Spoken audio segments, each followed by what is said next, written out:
मराठा समाजाच्या ओबीसीतून आरक्षणाच्या मागणीसाठी मनोज जरांगेंनी पाचव्यांदा उपोषणाचं हत्यार उपसलंय। पण यावेळी त्यांनी सरकार विरोधात थेट एल्गार केल्याचं बघायला मिळतंय। यातच ओबीसींनी देखील जालन्यातून जनआक्रोश यात्रा सुरू केल्यानं पुन्हा एकदा जरांगेंनी भुजबळांना लक्ष्य केलंय। जरांगेंनी थेट येवल्यात आंदोलन करण्याचा इशारा दिलाय। त्यामुळे पुन्हा एकदा जरांगे विरुद्ध ओबीसी असा सामना रंगलाय। येवल्यात उपोषण सुरू केलं तर आम्हाला माझी खिंडीत गाठीत त्या छगन भुजबळला दंगली करायच्यात आणि ते करणार। मनोज जरांगेला कोणाचा पाठिंबा आहे? या मोगलीला कोणाचा पाठिंबा आहे? मनोज जरांगे नावाच्या मनोज जरांगेंनी उपोषणाच्या पहिल्या 2 दिवसात भाजपचे आमदार प्रसाद लाड आणि प्रवीण दरेकरांना लक्ष्य केलं। त्यानंतर आता जरांगेंनी त्यांच्या तोफेचं तोंड पुन्हा एकदा भुजबळांकडे वळवलंय। याच वेळी ओबीसी आंदोलक लक्ष्मण हाके आणि नवनाथ वाघमारेंनी जनआक्रोश यात्रा काढत पुन्हा एकदा जरांगेंसमोर थेट आव्हान उभं केलं। या आंदोलनानंतर जरांगेंनी भुजबळांना लक्ष्य केलं।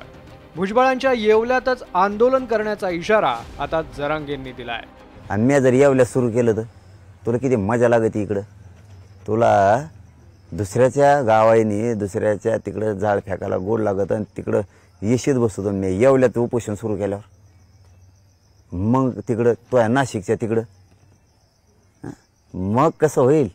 मग कसं आम्हाला माझी खिंडीत गाठीतो त्या छगन भुजबळला दंगली करायच्यात आणि ते करणार आहे 100%। ज्यांच्या आरक्षणाला धक्का लागत नाही ते रॅल्या काढतात। धनगर बांधवाला सामान्याला कळतंय हे काय ते सुपारी घातल्यासारखा खेळ आहे। छगन भुजबळ हे करतोय। मी छगन भुजबळ दंगली घडणारी छगन भुजबळ एवढा शहाणा नाही। 100% मी सांगतो छगन भुजबळ दंगली घडणारी म्हणजे घडणारी। तेव्हा आमच्या इकडे उपोषण बसतो छगन भुजबळ आमच्या इकडे तर रॅल्या काढायला लावतो आमच्या इकडे सभा घेतो। सध्या अंतरवाली सराटीत उपोषण करणाऱ्या जरांगेंनी उपोषणाच्या 3ऱ्याच दिवशी सत्ताधाऱ्यांचा खरपूस समाचार घेतला। यावेळी त्यांनी सरकारच्या दुर्लक्षावर निशाणा साधला। सरकार भुजबळांच्या इशाऱ्यावर काम करत असल्याचा आरोप करत जरांगेंनी हाकेंच्या ओबीसी जनआक्रोश यात्रेवरूनही भुजबळांना लक्ष्य केलं। छगन भुजबळ कामच आहे तेवढं इथली तर करणे, भांडणं लावून देणे, मारामाऱ्या लावून देणे। यांना काही नाही, यांना कळणार बी नाही कावाच। लोक काय बोलते जनता काय बोलते यांना नाही कळणार। कारण माणूस एकदा येडा झाला ना येडाच होत असतो। छगन भुजबळचा यांच्या अन्न कोणाची आहे? छगन भुजबळ शिवाय उपोषण बी होऊ शकत नाही त्यांचं। छगन भुजबळ शिवाय त्यांचा पान बी आलू शकत नाही। मनोज जरांगेंनी पुन्हा एकदा भुजबळ आणि ओबीसी आंदोलनावर टीका केल्यानंतर ओबीसी आंदोलक लक्ष्मण हाके आणि नवनाथ वाघमारेही समोर आले। हाकेंनी जरांगेंचे आरोप फेटाळत जोरदार पलटवार केला। हे बघा सांगतो, आदरणीय भुजबळ साहेब हे देशाचे ओबीसीचे प्रमुख नेते आहेत। भुजबळ साहेब कुठल्याही पक्षात असतील किंवा सत्तेत असतील किंवा विरोधात असतील वारंवार ओबीसींची भूमिका मांडणारे नेते आहेत आणि ते त्यांची भूमिका मांडतात। त्यामुळे त्यांचा आम्हाला आदर आहे, परंतु त्यांचा आम्हाला कुठलाही पाठिंबा नाही। पण मनोज जरांगेला कोणाचा पाठिंबा आहे? या मोगलीला कोणाचा पाठिंबा आहे? मनोज जरांगे नावाच्या त्याच्याकडे जर कुठंतरी 100-200 कोटीचे घोटाळे झाले म्हणून तो स्वतः सांगतो, याला कोणाचा पाठिंबा आहे? आम्हाला आचार स्वातंत्र्य आहे, विचार संचार स्वातंत्र्य आहे।